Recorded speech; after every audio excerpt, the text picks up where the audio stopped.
prenez vos tenues de feu. On se rejoint dans 3 minutes à l'extérieur. Reçu ?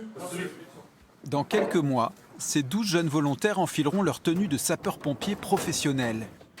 Pour eux, il s'agit de la dernière ligne droite, 12 semaines de formation intensive. En haut, en bas, en haut, en bas, en haut, en bas, en haut, en bas, en haut. Allez, c'est bon. Allez, allez. À 21 ans, Maëlys est la plus jeune de la promotion. Au programme ce matin, un exercice de secours à personne sous l'œil attentif des formateurs. On a l'impression de retourner sur nos formations il y a 4-5 ans, mais c'est important de repasser par là et qu'on puisse corriger nos gestes pour qu'ils soient meilleurs dans l'avenir. Monsieur, c'est les pompiers, vous m'entendez? Ouais, ils viennent nous ouvrir la porte, on a pris contact avec la victime. Bonjour monsieur. Bonjour. Vous vous souvenez de tout ce qui s'est passé? Ouais. Les formations, Maëlys les a débutées dès l'âge de 12 ans. Après 5 années de volontariat, la jeune étudiante en psychologie veut aujourd'hui se consacrer aux autres à plein temps. Non, ça mieux. Ça va mieux? 98% des 7, Ouais. 70 des poux. Toujours pas de douleur qui... D'accord. 6 mouvements normaux et réguliers.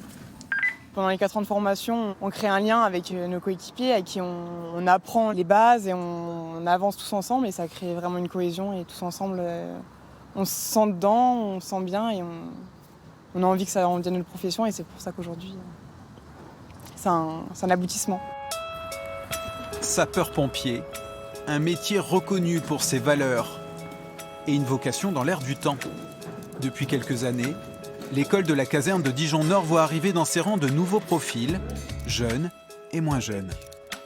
On a des agents qui ont des profils atypiques, qui ont exercé dans le privé à des niveaux de responsabilité qui sont assez intrigants et qui font le choix, alors qu'ils pourraient rentrer chez nous, prendre des responsabilités par d'autres biais, par d'autres concours, mais ils font le choix de passer par le métier de sapeur-pompier de terrain, parce que ça correspond peut-être à des valeurs qui leur manquaient jusqu'à présent.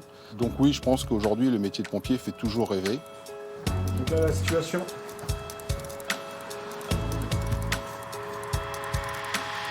Là, le but, c'est de mettre en place un dispositif pour descendre un secouriste, faire la reconnaissance d'appartement au 2e étage. Reçu? Reçu. À l'exécution.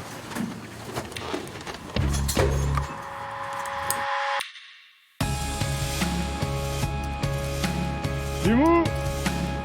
Carlos, 32 ans, est le plus âgé de sa promotion. Après 2 diplômes d'ingénieur, dont un obtenu à l'École centrale de Nantes, cet Espagnol expatrié à Dijon laisse derrière lui un poste à responsabilité dans une grosse entreprise. Il vit désormais son rêve au grand jour. Ok, du mou! Halte! Au sol! J'ai admiré toujours les pompiers. Après, effectivement, j'ai fait des études parce qu'un peu la société poussait à faire des études. C'est des études qui m'ont plu, mon travail m'a plu, mais je m'étais dit toujours qu'il fallait que je finisse par faire un métier social. Ça, c'était quelque chose de très important. Et après, moi, j'adore vraiment faire du sport, être en nature. Et les sports, je les retrouve en caserne et dans certaines interventions. Et ça, c'est énorme.